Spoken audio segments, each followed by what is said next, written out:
And what that taught me more than anything else is what I didn't want to do, which feels funny, but actually I think sometimes it's as useful to know what you don't want to do as what you do want to do. Power to Live More with Joe Dodds. Welcome to the Power to Live More podcast, all about productivity, organisation, well-being, energy and resilience.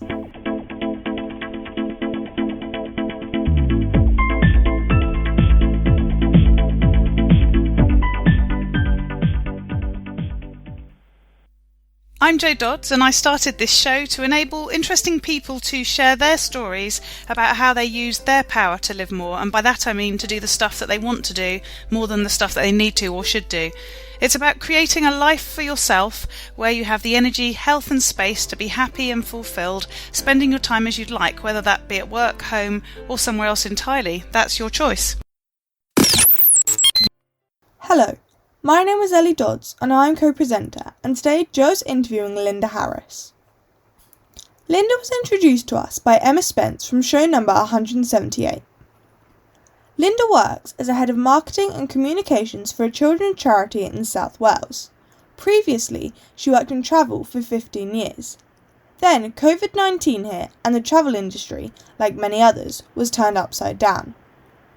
She was furloughed for several months before ultimately being made redundant. It might sound strange, but she says she's actually grateful for both of these things right now. Losing her job and there being no jobs in travel anymore made her reevaluate what she wanted from her life. Linda decided that she wanted a job where she could make a difference, and she realised that if she was looking at jobs in a new industry, then perhaps she could move home to Wales. That was something she had wanted for years, but didn't think was possible, due to the lack of travel jobs in the region. In 2020, she also started a YouTube channel called Better You Books, where she reads and reviews books that can help people to become a better version of themselves. She reads a mixture of personal and professional development books, as well as health and wellness. Back to the studio. Today I'm interviewing Linda Harris. Welcome, Linda. Thanks for joining me. Thanks for having me. So start by telling us who you are, what you do, and crucially, where you do it. Yeah, sure. I'm based in Farnborough, Hampshire at the moment, although that's going to change, which I'll get into in a minute. So I'm currently working as head of marketing and communications for a children's charity in Wales. But until COVID, I actually worked in the travel industry for the last 15 years. And I loved working in travel.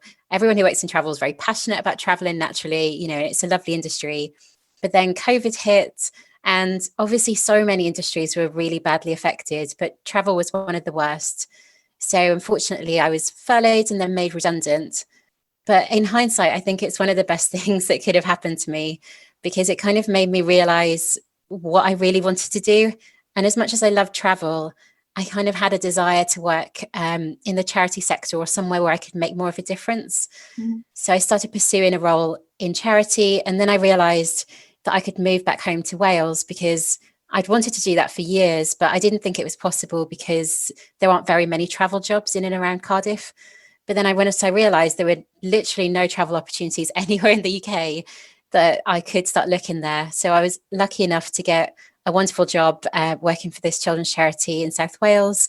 And I'm in the process of moving back home as well.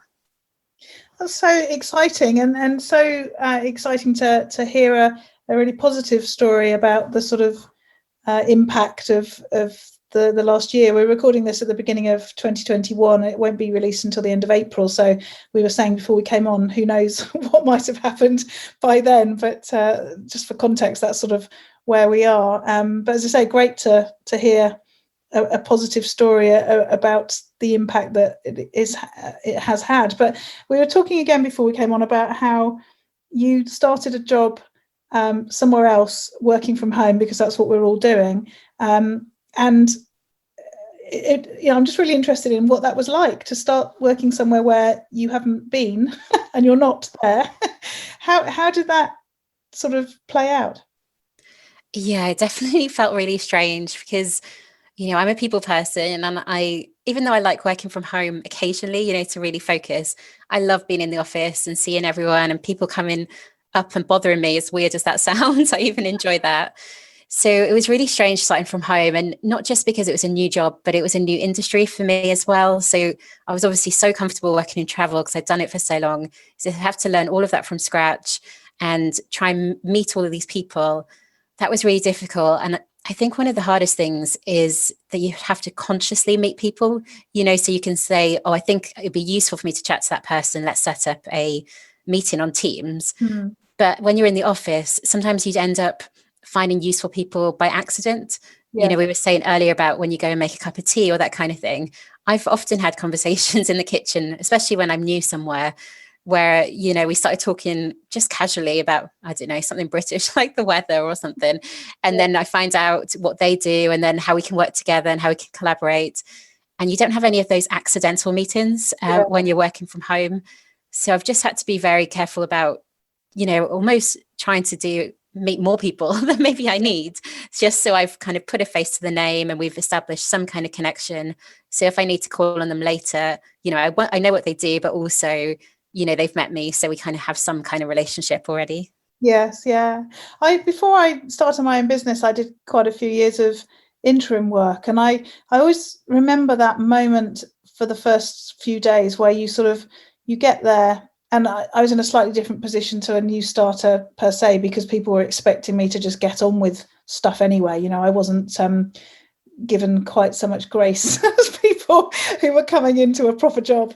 But I remember, those first few days of not really knowing what to do and what really needs doing. And, you'd go from a role where your in-tray was overflowing and you were trying to prioritize like crazy and you never got everything done that you wanted to get done, to a new job where you don't have anything to do yet, but also you don't really know how it works, and you have to sort of try and get that going. I've been imagining that's what it's like when you first start a remote role, in this sort of environment. I can see, that the idea is let's make a list of people to sort of meet. But did you have those moments as well where you were like, they're paying me and I'm not doing very much today? Oh gosh, I wish. No, there's so much to do at the moment. There hasn't been anyone in my role for over a year, Right. so there's a big backlog. So what I haven't actually made that much effort to speak to other people, because they're kind of queuing up to speak to me. They're kind of all these different teams with all these different things that they want to do, which are all so valid and will be so important. But we're only a small team, so we can't do it all.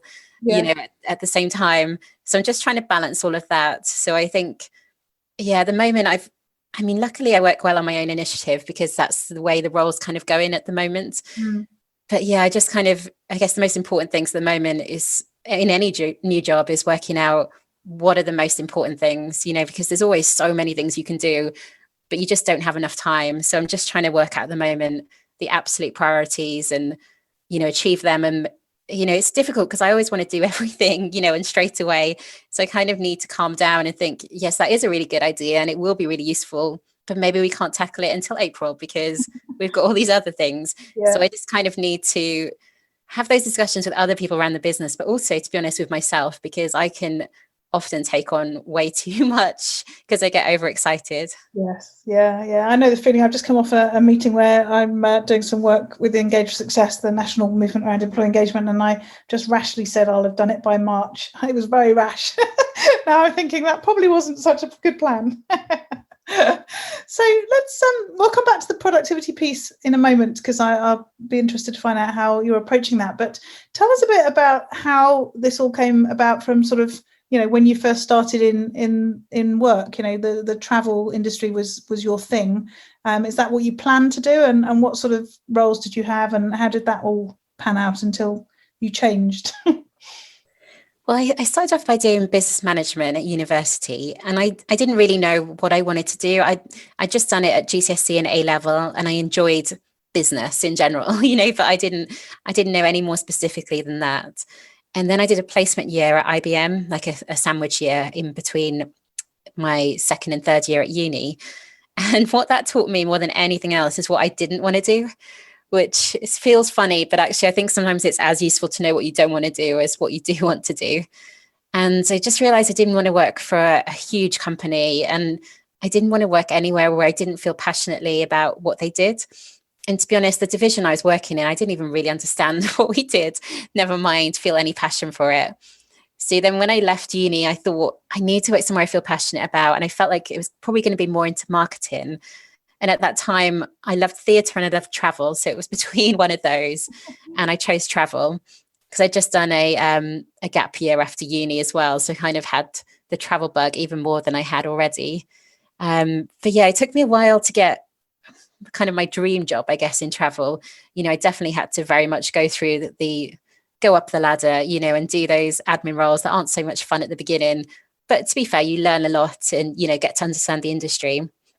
And then I decided my dream job in travel was in the product department.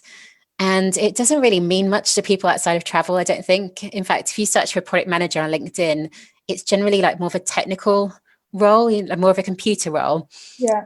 But in the travel industry, it's more to do with, well, the product. So I've worked for group tour companies and I've worked for TaylorMade.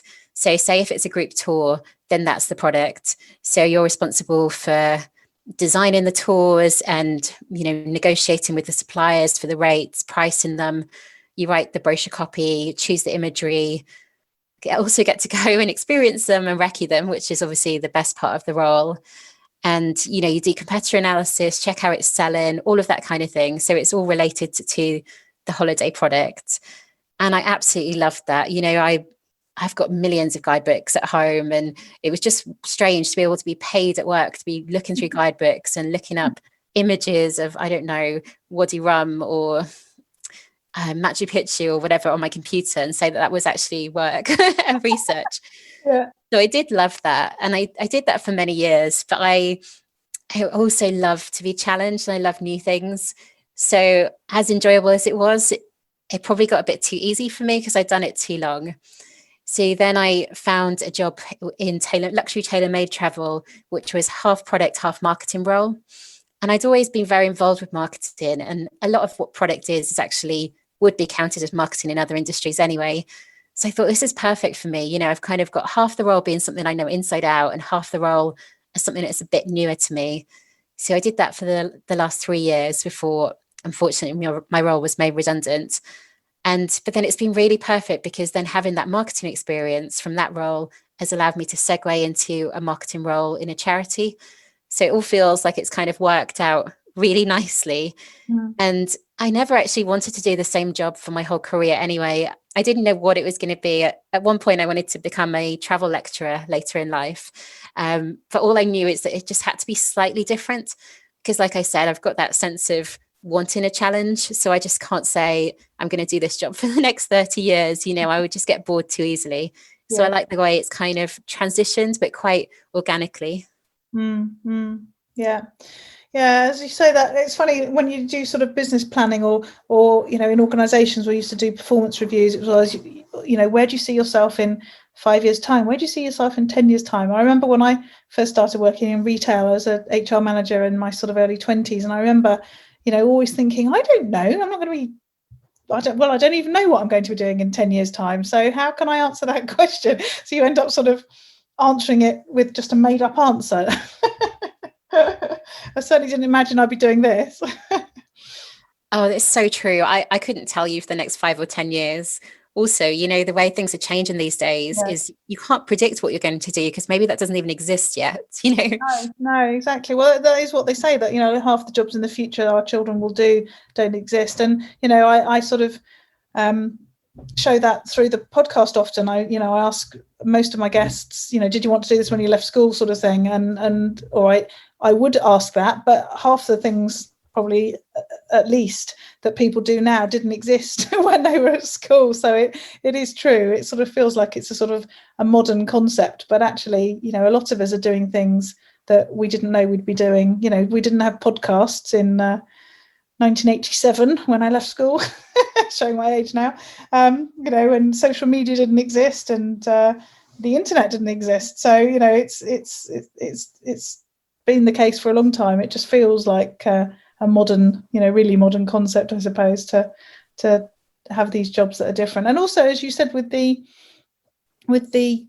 COVID and the lockdown and the way that businesses are having to work differently, if we talk to your, employer and said, 2 years ago, can you imagine employing somebody who hasn't been to your office and doesn't work in your office and doesn't even live in your country? I wouldn't imagine they'd have said yes. Yeah, exactly. I mean, I did actually have a remote employee in my last job who strangely lived in Romania, but we would encourage him to come over as often as he could, because we felt like we needed to see him. And it did work well most of the time. But he wouldn't normally agree to that. You're right. It's kind of something that we've changed the way we think about these days. Yeah, and changed it very quickly. And I guess it, in lots of cases, it would have changed, permanently. People are going to be a lot more open-minded and flexible to these different sort of arrangements, because we've had to prove that it works. So let's go back to talking about the productivity piece. We talked a bit about how you like to do everything by yesterday and perhaps plan to do too much. How do you organize yourself? How do you make sure you get done what you get done, and how do you do that prioritizing that you talked about? Yeah, I feel like it's a work in progress and something I could get better at. I heard you on one of your podcasts talking about Todoist, so I was thinking I definitely need to talk to you about that, because my version of lists, I'm quite organized and I have lots of lists, but I can never really decide on where they should be, so at some points I'll have to-do items in my calendar. Sometimes they're in Word, sometimes they're in Excel, sometimes they're in a notes app. So I always have something, but it's never quite working, for me as good as it should do. And in terms of priorities, it depends. Like when it's at work, I think it's easier because there's some metrics, that you want to look at. So in terms of, I'm working for a charity now. So what's getting us the best return for our investment? So which of our fundraising avenues are raising the most money? We should obviously be prioritizing those, or which ones perform particularly well on social, or which ones have the biggest potential. And there's loads of questions like that I'm asking at the moment. So I kind of wanted to have almost like a tier system of everything that we do, and kind of work out, what's the most important, what's the next most important, and so on. And the plan was then to kind of showcase the ones that we consider the most important more in our marketing. But I don't want to leave out the ones, that don't bring as much money, because they are still good in different ways, or they might have more potential for the future. So it's not about not doing those at all, but really making sure, sometimes I think when people don't plan properly, you can easily have, the majority of your social media posts about something that's almost bringing in no money. And then you kind of forget about the thing that brings in the most, because it just, it kind of goes along on its own. You think you don't need to do more with it. So for work, I think it's easier. For home life, I suppose there's a little bit of listening to your gut, in terms of there's always so many things I want to do. And I've got this YouTube channel I'm trying to fit in now as well, and different things. And I have to think what's most important to me right now? Do I really want to do a YouTube video because I love doing those? Or am I just flat out from the week and I need a bit of time to relax? Or, I've just started doing some volunteering for a mentorship program as well. So I guess it's just what's making your heart sing at the moment the most, and what actually has to be done today because the deadline's tomorrow, and what could you actually put off, for another week. Yes, yeah. It is very difficult, isn't it? I've been reflecting a bit, New Year and all that sort of thing. I don't do resolutions, but I try and sort of declutter a bit over the holiday and get organised and all that sort of thing. Although, to be fair, I have been saying that I think I had less time during this festive break than I do normally, which is ironic given we were at home. But it just seems to be filled with Zoom meetings and family quizzes and watching the Nutcracker online and binge watching films and things that we wouldn't normally do, but we sort of built in because we needed to entertain ourselves. I think it sort of perhaps went the other way.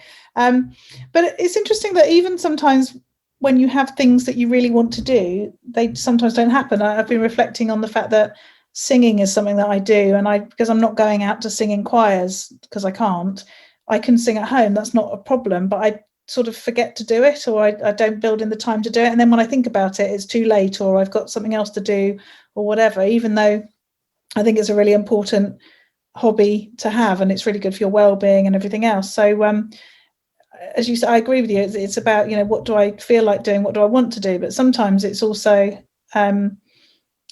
sort of really carving out that time. I think I've been trying to reflect on why I don't sing. And I think it's because I sort of have to warm up. And I haven't got lots of time, and then I'm thinking, well, maybe I should just sing while I work. I could be like the singing coach, but not coaching singing, obviously. So why don't you do it, even though you really want to, sort of thing. So I think, as you say, gut instinct and going with the flow can be really helpful. But I do think that sometimes there's a time to sort of try and really intentionally make that time happen. Yeah, I've done that recently, actually. I was just thinking back to one of the main takeaways I got this year, because I've read so many books in the last 12 months. And one of them is from Marie Forleo's book, which is called Everything is Figure Outable. And she talks a lot about if something's important to you, you'll make the time. And I know, I started my YouTube channel when I was furloughed, so that was easy. I had loads of time. Yeah. I really enjoyed it. So I wanted to keep it up when I was back working full time.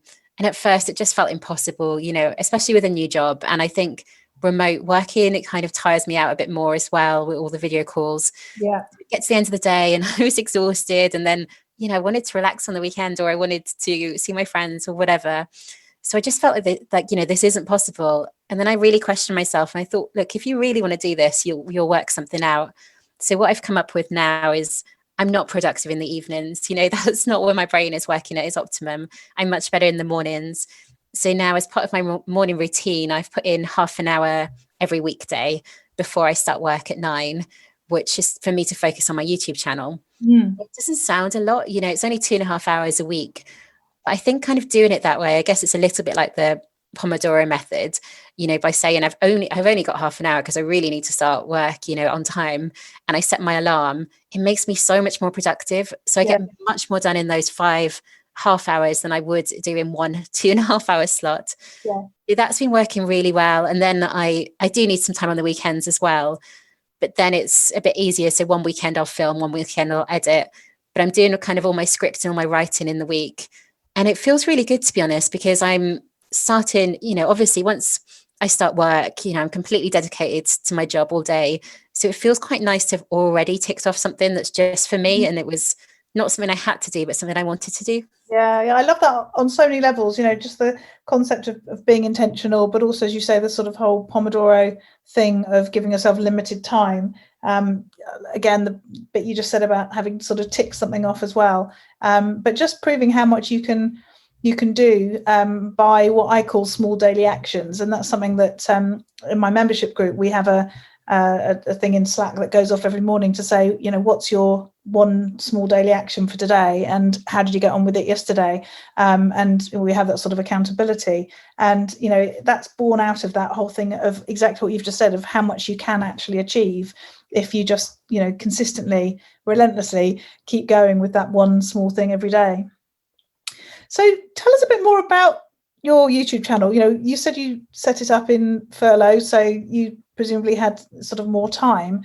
But why did you choose to do that? What is it about? How does it work? Tell us more. Yeah, sure. So it's a book review channel. So it's called Better You Books, and it's where I read and review books that are supposed to help you become a better version of yourself. So that can be quite varied, kind of things like self-help, personal development, but also business books, health and wellness, and that kind of thing. And it started because I wanted to do something on furlough. I didn't necessarily need to fill my entire days. It was quite nice going for long walks and, not having to be at work and all of that. Yeah. But I'm an achiever if you do the Enneagram, that's kind of my classification. So I kind of always need to be doing something. So I thought, well, I need to learn something. I need to do something. And lots of people were doing all these different online courses, but there wasn't anything specific, that I wanted to upskill in. So I didn't really know what to do. And I thought back to my kind of aim at the beginning of 2020, which was that I wanted to improve my public speaking. I love public speaking, but, you can always be better at something. So I wanted to do it more and practice and read some books about it and all of that kind of thing. And with COVID, obviously, public speaking was out. But then I thought, well, maybe I could make a little speech, and I could record it and I could put it online just for some accountability. I could put it on LinkedIn or something like that. And I didn't really know what I wanted to do it on. And I like to be quite authentic. So I thought I don't want to just make up, almost like a debate and just talk about it, because it didn't feel very real. So then I thought back to my other aims in furlough. So I've always been such a bookworm, but I used to read exclusively fiction. And it's only the last year or so I've started reading a lot of nonfiction too. So one of my aims was to read more of those books, but also to really understand them, because you can kind of get to the end of them and you think, what have I learned? And you move to the next one, you don't really remember. So I was planning to kind of summarize them a bit more and work out my key takeaways. So it kind of all tied in nicely. I was like, well, I can, start doing reviews, where I read the books, I have to summarize them, so I can explain them to other people. Mm-hmm. And then it got a bit carried away, because this was only ever supposed to be, one thing or 2 videos. And then it became an entire channel. But then it became so much more exciting to me, because I had to learn. I love learning, and I got to learn so many new things about how the YouTube algorithm works and how to edit, which previously I'd always thought I couldn't do, and I'm not saying I'm the world's best, but I'm really pleased with how much I've learned, and also skills about trying to look excited and engaged, talking to the viewfinder on my phone, which is much harder than doing it in a room full of people where you've got that energy coming from them. So all of those kind of skills. I just really enjoyed it. And I love, some of lots of my friends watch my videos, but I love it when a stranger, that I've never met comes across my video and says that they've bought the book because of it, or they really liked, what I said, and that to me is crazy, that someone the other side of the world could just find me and enjoy some content I've put out. So it's definitely something I'm really glad I had that furlough, because I would never have started it otherwise, because I would have felt too busy. Yeah. So it was great to start it. And then once it's going, then I think you can find, if it's important to you, you can find the time to keep it going. Yeah, I love the way that you've sort of explained what that achiever thing is all about. So anyone else would have just read the book. You've turned it into a whole industry. So what books would you recommend from that process? Are there any that really stand out for you?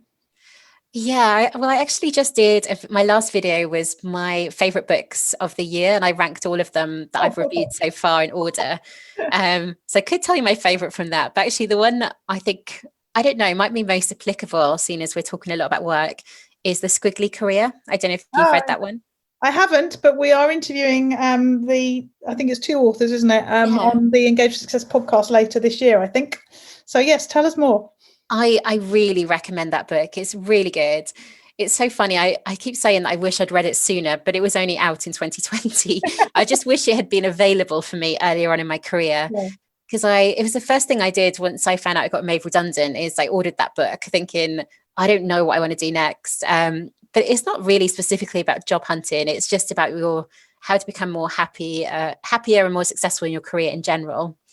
And it's quite simple. It's kind of broken into only about 5 concepts, but it was just really powerful for me. There's loads of exercises, so you have to commit to doing the exercises, because if you just read it, I don't think you'll get much out of it. Mm-hmm. The exercises I got the most out of is there's a chapter on super strengths and one on values. So super strengths, they say, it's not just what you're good at, it's what you're brilliant at. And you're going to go through all these different exercises to work out what those are. And it is quite interesting, because in some ways you could think, I know what I'm good at. But honestly, I don't think that I completely knew until I went through all the steps. And you answer lots of questions, but you also ask, your colleagues and your family and your friends, and you ask all these different people. And it was just so interesting, because I'd always say as well, I'm organized, I'm good at planning. But one of the criteria to get into being a super strength was that you had to enjoy it as well. And I thought, I don't enjoy those things, just because I'm good at them doesn't mean I want to do them. So yeah, it was really interesting. And one of the themes that came up for me is how much I love mentoring and developing people. So, I mean, obviously I can do that at work as a manager. I've always felt more desire to do that. So I've been a mentor on a few schemes before, and I've actively sought out another one that I can volunteer on now too, because I know it's something I enjoy so much. Mm-hmm. And yeah, I learned that how good I am at research and analysis. I remember talking to Emma about this, who we were talking about earlier, who you had on your podcast a while back, because it feels so easy to me to I'm naturally analytical. So it's how my brain works. Mm-hmm. And she kind of had to tell me that was something that I'm specifically good at, because she hates it. She said, it's not a universal truth that everyone's good at these things. So I think it was just quite handy having other people's views and doing all the exercises.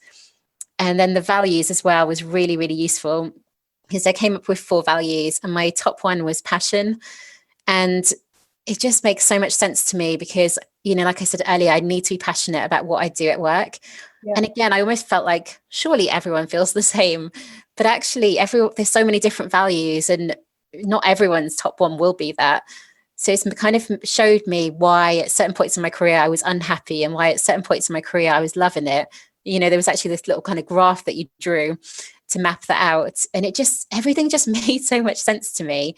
And when I looked at my strengths and values on the paper, I thought, nowhere there does it say works in travel or, like it wasn't that specific. I was actually like, I have skills that could be transferable to lots of different industries or lots of different jobs.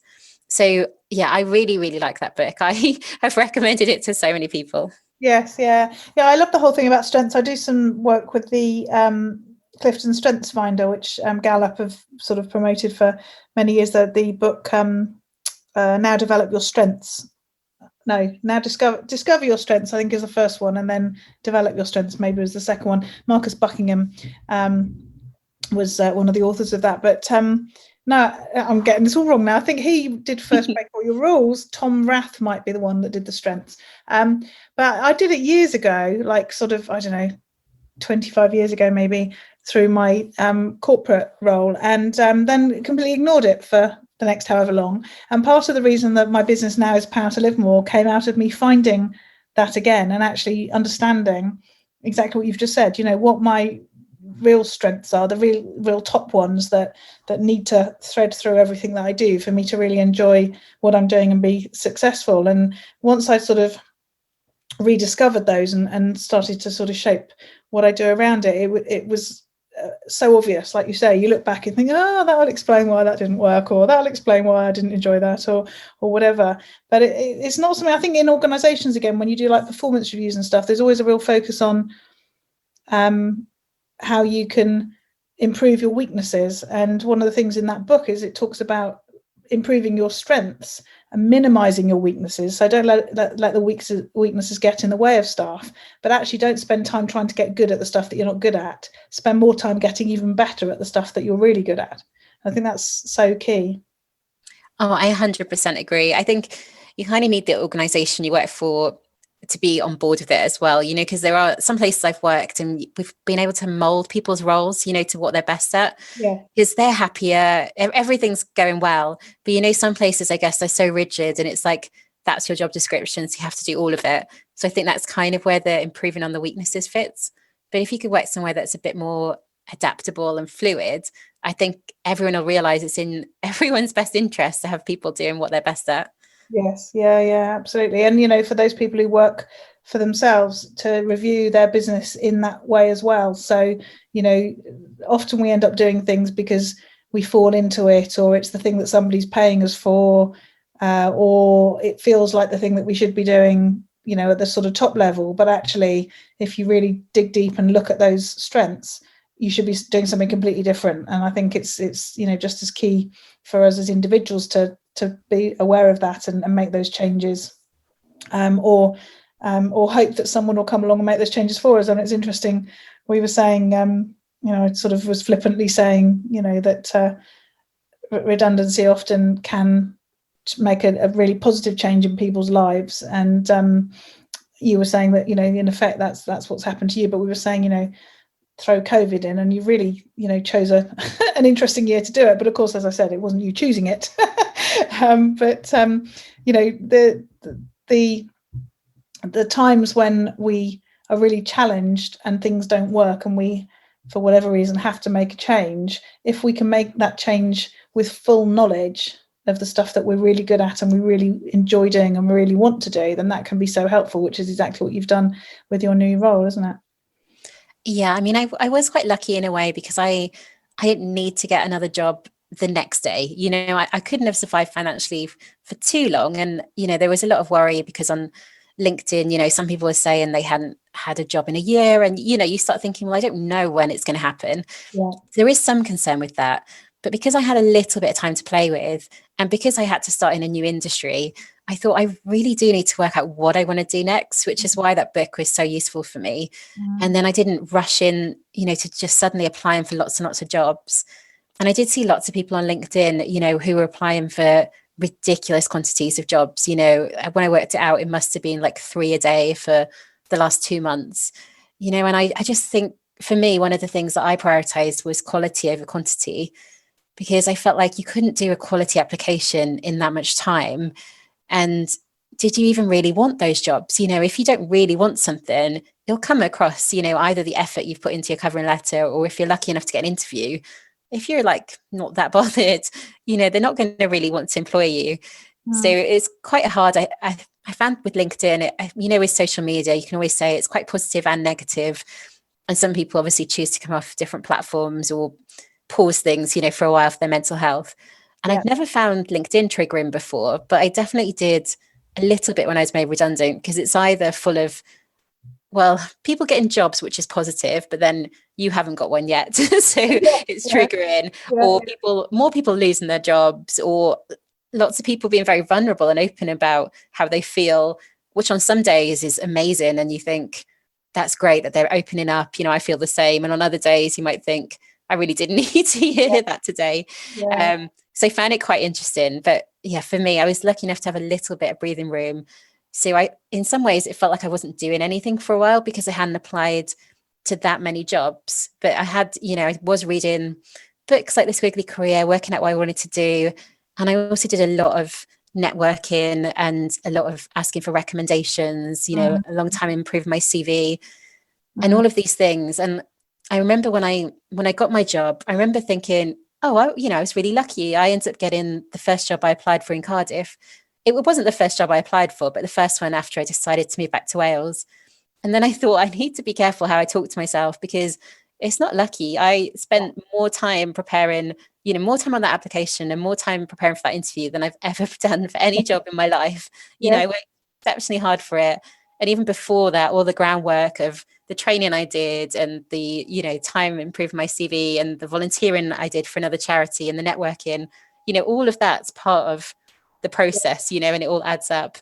But in my mind, it seemed easy. You had a really good case of imposter syndrome then, didn't you?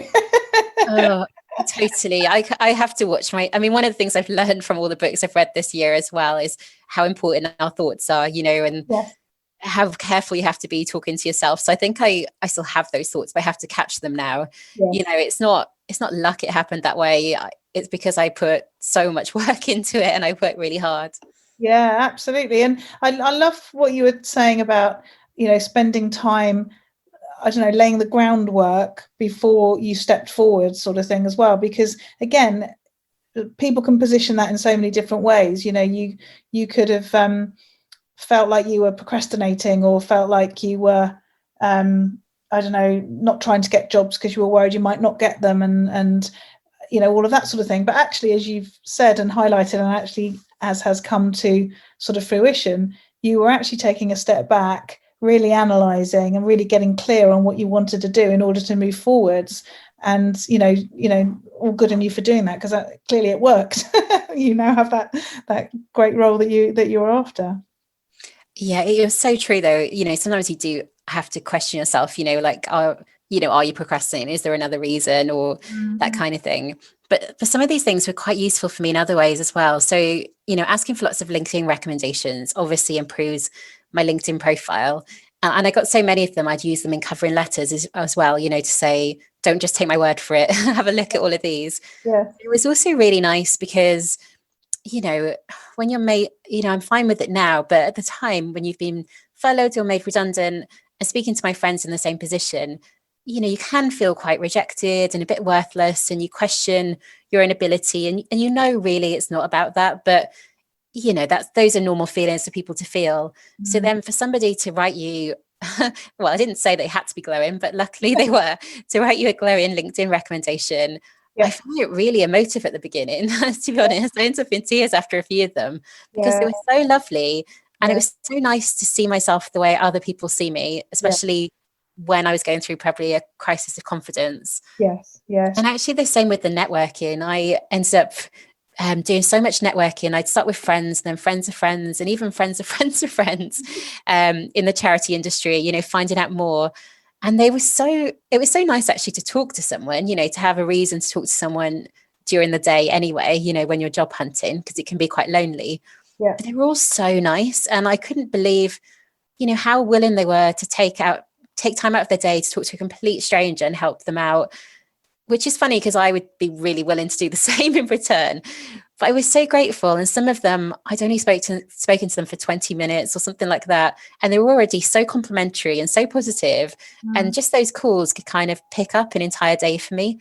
Yeah. So I think apart from just the networking or just the recommendations, there's just so many more kind of positive mental health benefits you can get from these things as well. Yeah, definitely. You've reminded me of one of my previous guests. I think it was Teddy Burris, talked about having a Yay Me file. So all those recommendations, all the things that you ever get from anyone saying good things about you, keep them corralled in one place. And then on those days where you're feeling a bit, down, it's not going quite so well, pull it out. And, the sort of effect it has is very beneficial. Yeah, that would definitely be good for me. I don't know if you know anything about love languages, but my love language is words of affirmation. So that's what works for me. Other people's can be acts of service or small gifts, that kind of thing. But I'm all about words. So yeah, somebody saying something nice to me, then I'm going to remember that definitely. Yeah. Actually, you've just reminded me. I'm assuming the love languages one was another of the books that you've reviewed. There's a book, and I won't be able to remember who it's by or the name of it or anything off the top of my head. I'll have to seek it out for you. But it's a woman who, if you haven't read it already, who wanted to check out all the self-help stuff and has written a book where I think it's something like a chapter a month for a year. She has applied each of the things she's learned, sort of thing. She's taken a book and gone and done something with it. Have you come across that one? It sounds like Help Me by Marianne Power. Does that sound right? Yes, that's the one. It's so good. I love that book. I haven't actually reviewed that yet. I read it before I started my channel, but I've subscribed to her newsletter now. She's so witty. And I don't know if it's going to happen, but I know she does have the options were taken for that to become a film because, if you've read it, it reads like fiction. Like Bridget Jones, isn't it? But about self-help. Yes, yeah, brilliant. So that's good. So we can recommend that in the show notes because you've remembered the title, even though I couldn't. So before we start, I ask for questions that I could ask you. I don't always get to them, but one of the things you talked about is a habit that you developed in 2020 that was really important to you. Tell us more about that. Yes. So, I've probably started quite a few habits in 2020, but this is the only one that I've kept up consistently. And it's a daily gratitude practice. Mm-hmm. And I started it in January. So in 2020. So I've been doing it every single day now for a whole year. And it feels like, that's just something I do now. It feels part of my night routine. And all I do is I write down 5 things every day that I'm grateful for that have happened that day. Mm-hmm. And the point of them is actually to be quite specific. So although, like, for example, I'm sure you could easily say that you're happy for your husband or your daughter or your business or whatever, it's a bit too big, it almost becomes a bit meaningless at that level. So it's meant to be more specific, so like I've got a 3-year-old nephew, so I could say, I'm grateful for the fact that he laughed when I did the silly dance today. It's that kind of level of being specific, because then when you read that, you'll remember that happened. And sometimes it's really little things, and to be honest, some days in the last year, I've only been able to find little things, because it's not always been easy. But then maybe that lunch I had was amazing, or maybe, the weather was nice on the walk I did, whatever it is. But I think why it works so well is because I know I'm going to do this every day. So every day my brain is kind of, in the background, looking out for these moments and looking out for the things that make me happy and that I'm grateful for. And it's just a bit like we were saying about you have to be careful about the way you speak to yourself earlier. I think it's almost, it's kind of along that vein as well. Like my brain's looking for happy things. And the good thing is, even on days that I might have traditionally labeled as, I used to be quite black and white, thinking I probably still can be, so I just said that's a bad day, and it would have been very easy to say the day I got made redundant was a bad day. I was devastated at the time.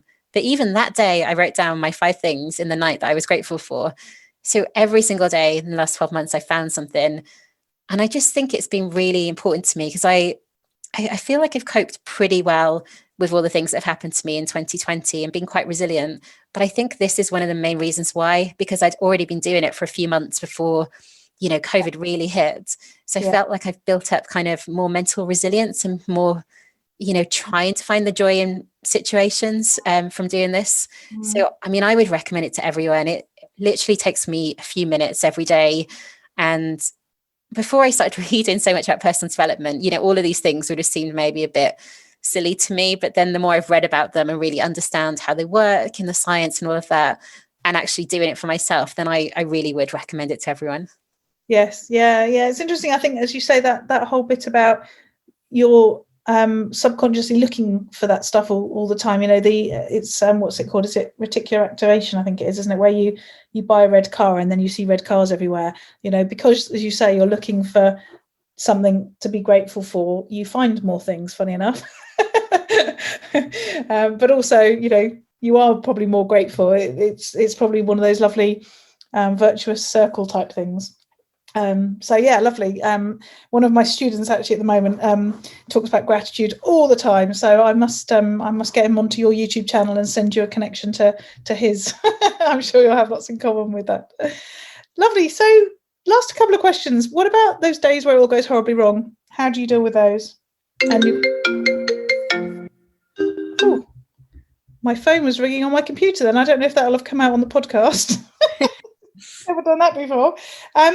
So how do you deal with those days? I guess the gratitude bit comes in. Yeah, it's tricky because in some ways I don't know. I feel like lots of days go wrong because, like at the beginning of the day, I'll set out a plan of what I want to do that day. And I don't know if you find this, but I can never do everything that I think I can do. And the funny thing is, it feels so realistic at the beginning of the day. I think I'm going to do this, this, and this. Sometimes I even plan it out when I'm really busy, like, oh, that won't take, I'll give that an hour. That's actually really, it doesn't even need an hour. I'm actually got some contingency in there. And the whole day seems so perfect. But then a video call overruns, or I don't know, just the other day, I needed to scan some documents for selling my flats and I couldn't get my scanner to it for an hour and a half, and just you seem to get derailed a lot. So kind of my best laid plans never seem to work out. So I think I do need to get better at actually making a much shorter list that I actually can achieve. But yeah, on the days that go really badly, I think either it depends. If you have to do something that day, like there's a really urgent deadline, then I will make those plans, but I'll be a bit stricter, like I've said with myself in the morning and kind of that Pomodoro thing. I'll actually be like, I have to do it in that time. Or if it's just going really, really wrong, but you don't have to do it today, then to be honest, sometimes, I'll give up and start again the next day because I know that my brain, like I said, it doesn't work that well in the evening. I learned this when I was studying at uni as well. I'd be working, all hours of the day trying to revise. And sometimes I think it's not going in, this is ridiculous. So I kind of rather would stop, have an early night and start earlier the next day, because I think once I've slept and had a shower, then I'm good to go again, and sometimes unless you really have to, it feels like there's no point kind of banging your head against that wall. Like, you can be sat at your computer, but if you're not actually productive, there's not much point. No, exactly. In fact, that's something you said earlier. I meant to pick up on that whole thing about also being self-aware in terms of your energy, and as you say, when it's there and when it isn't, sort of thing, and how important that is. So yeah, you mentioned that earlier as well. So that definitely helps, doesn't it? And as you say, if it's not working, try again tomorrow. Yeah, and I think that was easier on furlough actually with the energy, because I still wanted to do things like job hunting or YouTube or whatever, but I could decide what's my biggest priority today, and I would do it first thing to make sure it was got done, and also when I was at my most productive. But the problem is when you work for an organization, so much gets imposed on you. You get to invite to so many meetings and so on. So, I probably would have my meetings in the afternoon if it was up to me, because I'm more productive in the morning, and then I'd feel happier having those meetings and know when I've achieved something. But it actually normally ends up being the other way around, unfortunately. Yes. Yeah. So thinking about the last question, which is all about when you have the opportunity to live more, what do those days look like for you? And that's where I talk about getting to do more of the things that you want to do and less of the stuff that you don't want to do. What do those days of living more look like for you? Yeah, so I think it would involve a really nice long walk in nature, which I mean, I've always loved walking. I've done a few walking charity challenges and I've been on walking holidays and that kind of thing. And I've been really lucky that actually it's one of my passions, because it's about one of the only things we've been able to do, Yeah. in lockdown. Mhm. So yeah, it would involve a really long walk for me. And I think there's a few reasons why I love it so much. You've obviously got the exercise aspect of it, which is sending positive hormones to your brain. I love then the fresh air and the vitamin D, and either on my own and with my own thoughts, or chatting to a friend at the same time, and especially going somewhere really pretty, that kind of has such a positive impact on my mental health as well. So I think all of those combined make it like one of my favorite activities. And then I think if I've done a really lovely long walk, then I've got a good excuse to have a nice bath in the evening, which is also one of my favorite things, to kind of stretch out. So I think, that day would involve that. And there'll probably be some brunch somewhere because it's my favorite meal. But at the moment, it's mostly DIY, obviously. But one day I'll be back to having a nice brunch out somewhere as well. Yes, yeah. I identify with that whole bath thing. We had our bathroom redone just before Christmas, and it was weeks and weeks and weeks before we had our bath. And now we're waiting on a pump to be fitted to make it fill quicker. And I am having fewer baths because I really can't be bothered to wait for 45 minutes for the bath to fill. But the joy of actually having one does actually make up for it. So I must remind myself of that.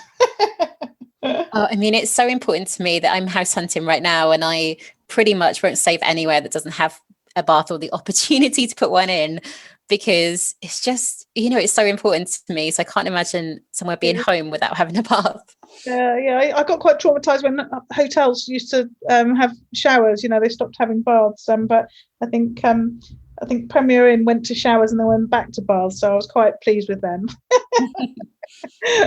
So it's been really great interviewing you today, Linda. Tell people how they can find out more about you and get in touch. Yeah, sure. I'm Better You Books on Instagram and YouTube. So you can find me there if you want any book inspiration. And on LinkedIn, I'm Linda Harris. Brilliant. Thank you. All this information is available in the show notes. If you go to powertolivemore.com / in this case 206, then you'll find them there. This week, I just want to mention that we were talking about list building at the Gold Calm Call this last week, which was an interesting conversation about the importance of having a list. So having a way of emailing your audience and managing that so that you have control over that relationship. If you have a group of people through other platforms like Facebook, through groups or other platforms, then you are reliant on them continuing to let you do that, if you like. And sometimes they change their strategy, they change their functionality, and the relationship, the opportunity to have a relationship with your audience has to change along with that. The advantage of having your own list is that you can maintain your relationship with them without it being affected by other platforms, if you like, and other people's strategies. We talked quite a bit about the importance of having really compelling lead magnets to encourage people to give you their details. Back in the day, just asking people to join your newsletter list was good enough, but now people get so many emails that they really need a good reason to give you their email. We also talked about the importance of complying with things like GDPR and ensuring you have your privacy policy visible so that people trust you to look after their email address and not forward it on, sell it or whatever else. And then we talked about the sorts of emails that you might send out after somebody's joined your list to start to grow that relationship with them, to nurture that relationship with them, so that when you're ready to talk to them about your products or to perhaps promote an affiliate product that you use, that you've got that relationship that enables you to do that. So it was a really interesting conversation, one I'm sure we'll have on many more occasions, and we'll explore that in more detail. For next month, it's a theme of sustain, which is my 5th fundamental, and we'll be kicking off the topic of habits on Monday, the 11th of May. We won't be having a call on the 3rd because it's a bank holiday in the UK. So on the 10th of May, we're going to be talking about habits. And if you'd like to join us for that call, you just need to go to powertolivemore.com / get calm, and you can use the code my1trial to get your first month for £1. The other thing that's happening in May is that we have a weekly Get It Done session, 2 hours once a week for each of the 4 weeks in May, that enables the members to come together and agree and share what they're going to work on in the 2 hours, and to really spend that time highly focused on whatever that project is, and checking in a couple of times to say how they've got on with it and so on. We did one last week. We hadn't done one for a while. We did one last week, and the people found it so useful to just give them a reason, an excuse, an opportunity to focus on something that they'd been procrastinating on and needed some real sort of focused time with no distractions. So we've fitted one a week in for the next 4 weeks. So the first one of those kicks off on Wednesday, the 5th of May. So again, if you're interested in joining us, then powertolivemore.com/getcalm and use the code my1trial. Again, the show notes are at powertolivemore.com/206. If you're in the UK, have a great bank holiday weekend, and we look forward to speaking to you next week. Use your power to live more.